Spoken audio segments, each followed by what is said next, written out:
আমি একজন বিধর্মী, আমার নাম বসু দত্ত না বুশ দত্ত, বুশ দত্ত। আমার প্রশ্ন হলো, আমি বিধর্মীর ঘরে জন্মগ্রহণ করলাম, আমি ঈমান গ্রহণ করতে পারলাম না, মরার পরে আমাকে জাহান্নামে নিক্ষেপ করা হবে, এখানে আমার দোষটা কি? আল্লাহ চাইলে আমাকে তো ঈমানদার বানাতে পারতেন। ভাইরা আমার, আল্লাহ সুবহানাহু ওয়া তাআলা মানুষকে যেই ঘরেই জন্মগ্রহণ করান না কেন, প্রত্যেকটা মানুষকে বিবেক দিয়েছেন। যাকে আল্লাহ বিবেক দেন নাই, জন্ম থেকেই বিবেকহীন, সে জাহান্নামে যাবে না।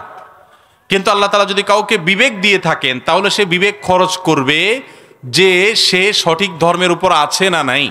আমার প্রশ্ন হলো ভাই বুশ দত্ত বা বসু দত্ত, যেই নামই হোক আপনার প্রতি, আপনি আপনার বিবেক খরচ করে একটু সত্য অনুসন্ধান করার চেষ্টা করেছেন কিনা? শাস্তি হবে সেজন্য যে তোমার বিবেককে ব্যবহার তুমি করেছো কি করো নাই।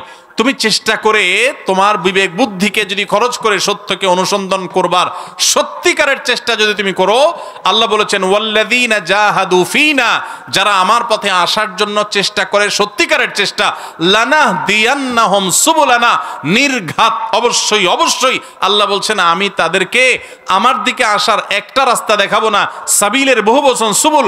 আল্লাহ বলেছেন তা যে আসার চেষ্টা করবে, যে সত্য অনুসন্ধান করার চেষ্টা করবে, আল্লাহ বলেছেন আমি তাকে সত্যের দিকে আসার বহু রাস্তা দেখাই দিব।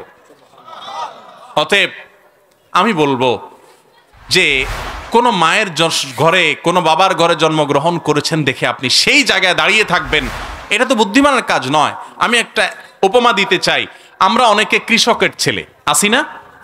আমরা অনেকে কৃষকের ছেলে, আমরা অনেকে দোকানদারের ছেলে, আমরা হয়তো অনেকে অন্য কোনো পেশাজীবী কারোর ছেলে।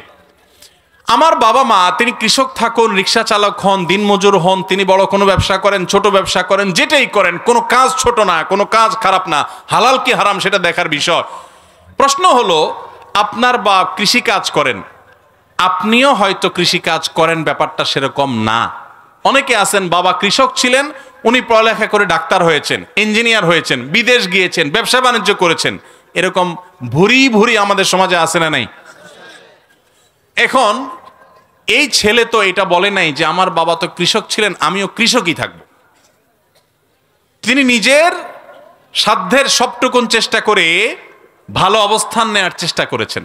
দুনিয়ার ক্ষেত্রে আমরা খুব ভালো করে বুঝলাম, কিন্তু ধর্মের ক্ষেত্রে আসলে যদি আমরা বলি যে না, আমার বাবা মা ভুলে আছেন, আমি তাদের সন্তান, আমি কিভাবে এই ভুল থেকে সরি, তাহলে এটা বুদ্ধিমানের কথা হলো না।